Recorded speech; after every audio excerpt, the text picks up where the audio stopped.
कार्तिक मास का 19वां अध्याय अथ एकोनविंशतितमो अध्याय।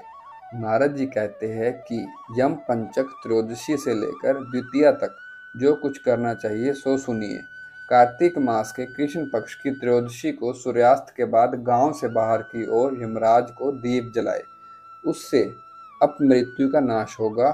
अथ मंत्र लाल बाती द्रव्य से युक्त त्रयोदशी को दीपदान से सूर्यपुत्र यमराज प्रसन्न होएंगे।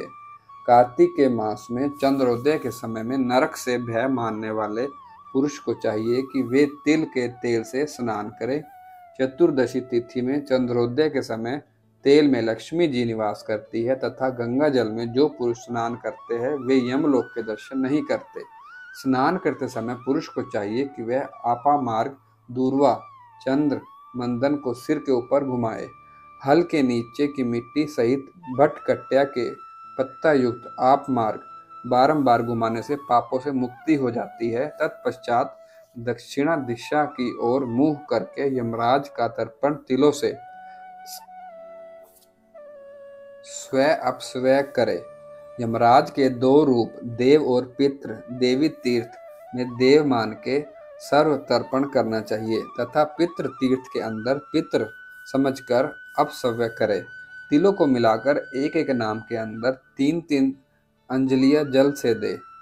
यमाय धर्मराजाय मृतव्ये अंतकाय वैवस्वाय कालाय सर्वभूतक्षाय अदुम्बराय दुर्गनाय नीलाय परमेशिटने व्रीकोदिराय चित्राय चित्रगुप्ताय इस प्रकार के प्रत्येक नाम को पुकारे।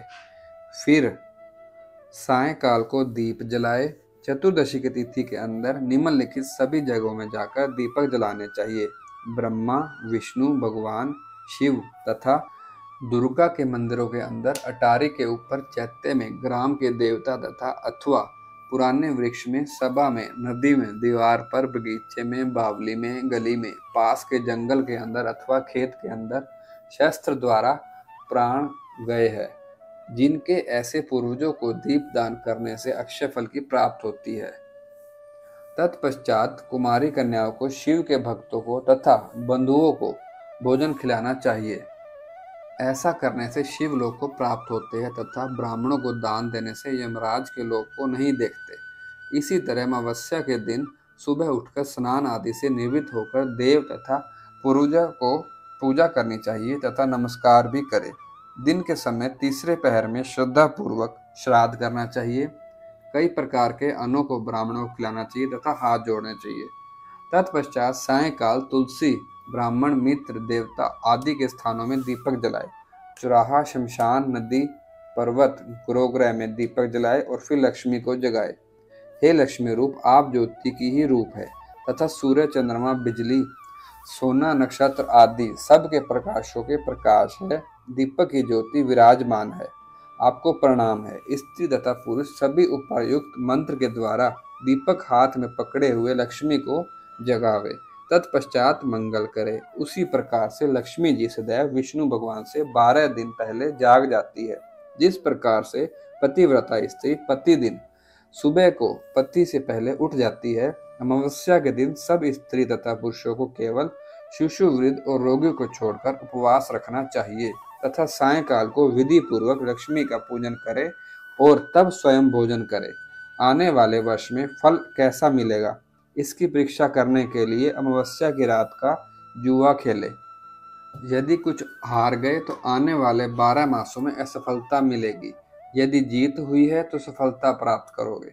जो लक्ष्मी अमावस्या को दीपमाला में पूर्णिमा को गौशाला में है वह लक्ष्मी वरदान दे। इस मंत्र को उच्चारण करके लक्ष्मी की पूजा करे तो जुआरी को विजय प्राप्त होती है। किसी समय शिव जी तथा पार्वती जी जुआ खेलने लगे। लक्ष्मी की पूजा के प्रभाव के द्वारा पार्वती जी ने विजय पाई। अमावस्या को आधी रात में लक्ष्मी घर के अंदर घूमती है, अतः मनुष्य को चाहिए कि स्वयं अलंकारों से सुसज्जित रहे।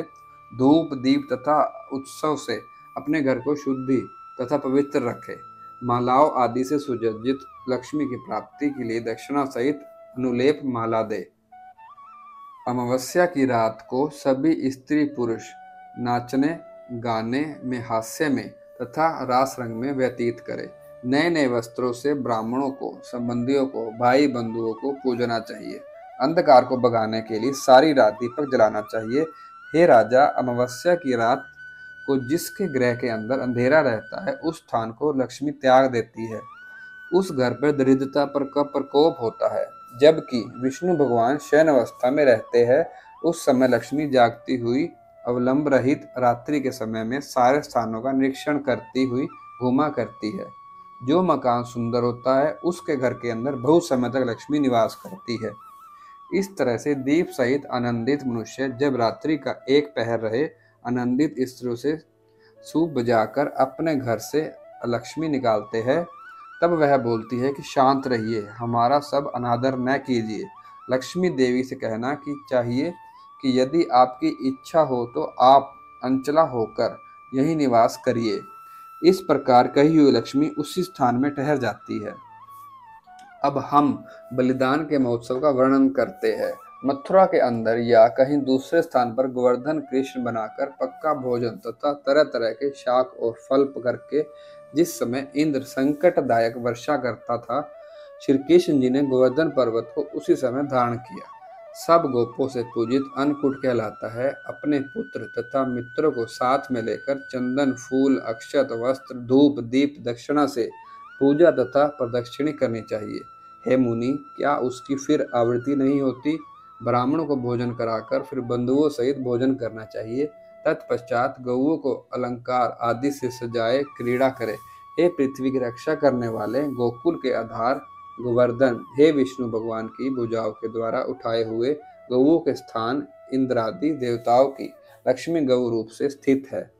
यज्ञों के लिए घी प्रदान करती है, अतः मुझे पापों से मुक्ति दे। सदैव गोरे मेरे सामने तथा पीछे रहे, हृदय में विजमान रहे। मैं गौओं के बीच में रहूं, ऐसी गौ मेरा दिया हुआ खाए, जो सबका भला करने वाली है, पवित्र है, पुण्य का भंडार है तथा जो तीनों लोकों की माता है। हे संसार को सुख पहुंचाने वाले विषय के रूपधारी तुम धर्म हो। हे अष्टमूर्ति, आप शिवजी की सवारी है, हमको बुद्धि तथा गति प्रदान करो। गोवर्धन हरि की पूजा वाजपेयी अश्वमेघ कोटि यज्ञ की तरह से फल देने वाला है। हे नारद मुनि जी, तत्पश्चात दिन के तीसरे पहर को पूर्व दिशा की ओर हवन करके ब्राह्मण को चाहिए कि बड़े वृक्ष के अंदर सुंदर पुष्प घास की पालिका बनाए। सात संसार का भला करने वाली मार्गपालिका, तुमको प्रणाम है। इस मंत्र का उच्चारण करके व्रत करने वाला प्रणाम करे। इस देश का जय करने वाली निराजना विधि करनी चाहिए। इस तरह से गौवें तथा मनुष्य मार्गपालिका के नीचे जाए। राजा, राजकुमार, विप्र, शूद्र सब मार्गपालिका के नीचे पहुंचे। इस प्रकार करने से सदैव के लिए निराज हो जाते हैं। कुश तथा काश की यष्टिका बनानी चाहिए। एक ओर से उसे राजकुमार हाथ में पकड़े तथा दूसरे सिर को शूद्र का लड़का थाम ले। बार बार जितना जिसमें शक्ति हो उसे जोर लगाकर खींचे। जो विजय होता है वह सारे साल जीतता रहता है तथा जिसकी हार होती है वह सारा साल हारता रहता है। यत्न से राजा यह जय का चिन्ह करे। फिर शाम के समय में स्तंभ मंडल के पट में बलि नाम देवता दैत्यों के स्वामी बहुत रमणीक 5 रंगों में लिखे। सब आरंभ युक्त विघ्नशाली के साथ में कुशमंड, बाण, जगोव, मैदान युक्त प्रसन्न मुख, मुकुट, कुंडल सहित 2 बहुओं की बलि की मूर्ति बनाकर विशाल भव्यशाला में गृहस्थ पूजन करना चाहिए। हे दैत्य दानव बलिराज, तुमको प्रणाम है। इस प्रकार से माता पिता संबंधियों तथा बंधुओं सहित उच्चारण करे। हे इंद्र शस्त्रों, हे देव सेविन, हे विष्णु सानिध्य शोभन मंत्र से फल, कपड़े, अक्षत, जल तथा कई प्रकार के अन्न, कमल, कुम्म आदि फूलों तथा चंदन, धूप, दीप के द्वारा बलि को पूजना चाहिए। जो दान विष्णु भगवान के लिए किए जाते हैं, यदि वो बलि के लिए किए जाए तो वह क्षीण नहीं होते। श्री पद्म पुराण अंतर्गत कार्तिक महात्म्य में यम पंचक नामक 19वां अध्याय समाप्त। और भी ऐसी कथाओं को सुनने के लिए कृपया हमारे चैनल को सब्सक्राइब करें, वीडियो को शेयर करें और वीडियो को लाइक करें। जय श्री कृष्णा, जय श्री राधे।